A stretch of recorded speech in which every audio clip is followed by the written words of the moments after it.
Hello everyone, welcome to hands on nuggets. Based on request हम ये video Hindi में बना रहे हैं। ये हमारा जर्मनी सीरीज का पार्ट 2 है।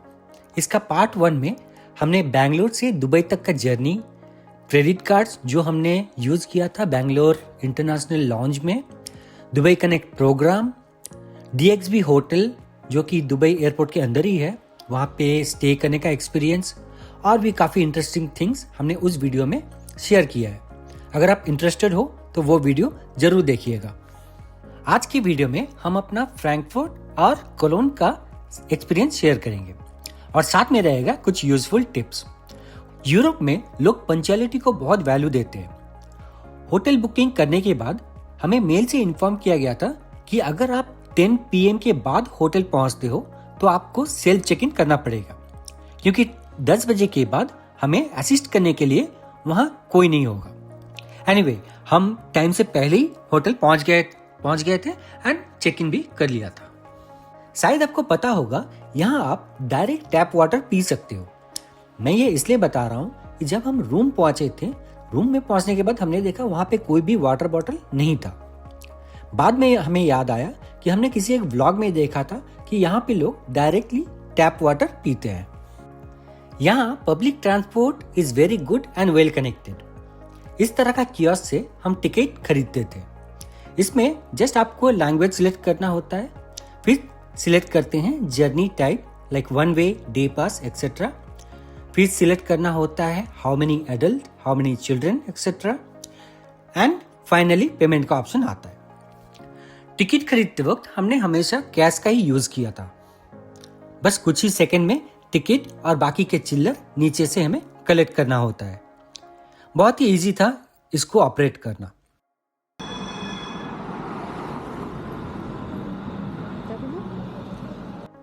कुछ इस तरह का दिखता है सिंगल जर्नी और डे पास का टिकट। और खास बात, ये टिकट लेके हम ट्रम एंड ट्रेन दोनों में ट्रेवल कर सकते हैं।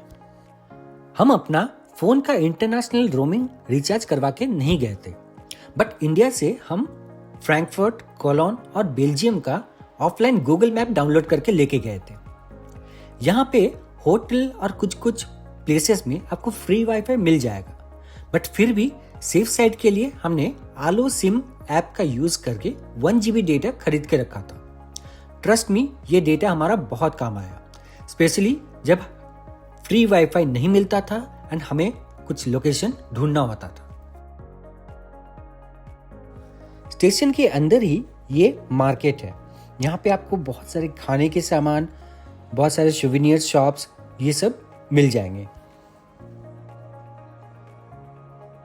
हम कुछ instant foods, electric kettle and coffee बनाने का सारा सामान कैरी किए थे।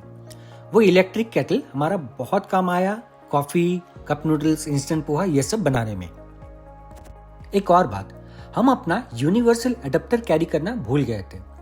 रिसेप्शन में जाके पूछा तो पता चला उनके पास एक्स्ट्रा अडेप्टर है, बट हमें 20 यूरोस डिपॉजिट करना पड़ेगा एक अडेप्टर के लिए, जो कि हमें बाद में रिटर्न भी मिल गया था जब हम वो अडेप्टर वापस किए थे तब।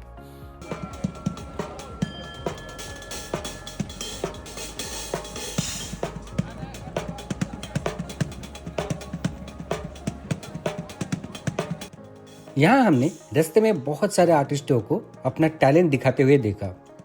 उनमें से एक वेरियस म्यूजिकल इंस्ट्रूमेंट बजा रहा था और दूसरा सैंड आर्ट बना के अपना टैलेंट दिखा रहा था। Nearly her German city and town में एटलीस्ट एक पब्लिक स्क्वायर आपको देखने को मिलेगा। रोमेयर भी ऐसा ही एक पब्लिक स्क्वायर है एंड यहाँ का हिस्टोरिक बिल्डिंग सिटी के हिस्टोरिक पास्ट का सिंबल है। और यहाँ टूरिस्ट के लिए बहुत सारे रेस्टोरेंट्स, छोटे छोटे सुवेनियर शॉप्स, ये सब आपको देखने को मिलेंगे।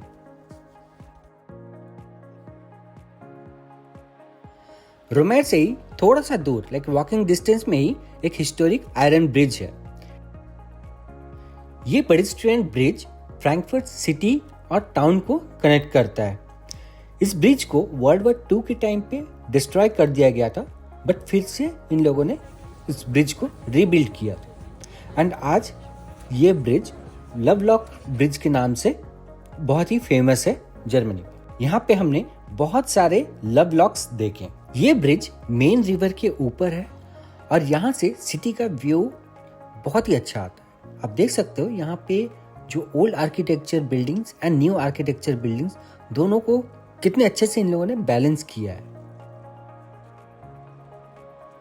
और यहाँ से वॉकिंग डिस्टेंस में ही आपको देखने को मिलेंगे फ्रैंकफर्ट म्यूजियम। रोमेर के बाद हम नेक्स्ट गए थे फ्रैंकफर्ट डाउनटाउन। यहाँ पे आपको बड़े बड़े बिल्डिंग्स, बड़े बड़े शॉपिंग मॉल्स, खाने के सामान, रेस्टोरेंट्स, ये सब देखने को मिलेंगे।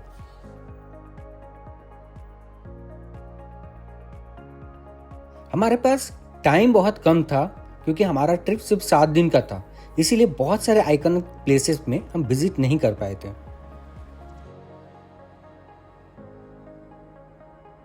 फ्रैंकफर्ट से कोलोन जाने के लिए हमने फ्लिक्स बस लिया था।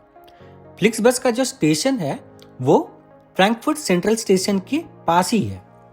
वहां जाने के बाद फ्लिक्स बस का जो टिकट काउंटर है वहां से हमने टिकट खरीदा था एंड पेमेंट हमने किया था इंडियन क्रेडिट कार्ड से। यहाँ एक इंपॉर्टेंट नोट, इंडिया से निकलने से पहले ही हमने अपना क्रेडिट कार्ड का इंटरनेशनल ट्रांजैक्शन एक्टिवेट कर लिया था।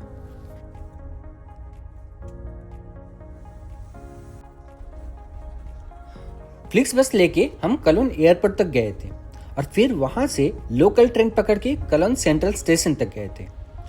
कलोन का ये जो फेमस चर्च है ये स्टेशन के पास ही है, मतलब आप स्टेशन से निकलोगे तो ये चर्च आपको दिख जाएगा। इस चर्च का खासियत ये है कि ये जर्मनी का सबसे टॉलेस्ट चर्च में से माना जाता है एंड जो नॉर्दर्न यूरोप है उस पूरे नॉर्दर्न यूरोप में ये लार्जेस्ट गॉथिक चर्च है और ये दुनिया का 3rd लार्जेस्ट चर्च है। इसका जो हाइट है ये है 157 मीटर। तब आप समझ सकते हो कि एक एवरेज इंसान का हाइट कम से कम 1.5-2 मीटर का होता है। तो आप सोचो ये 157 मीटर का जो हाइट है उसके सामने आप कितना ही छोटा दिखोगे, राइट? और इसको बनाने में अराउंड 600 साल के आसपास लगा था।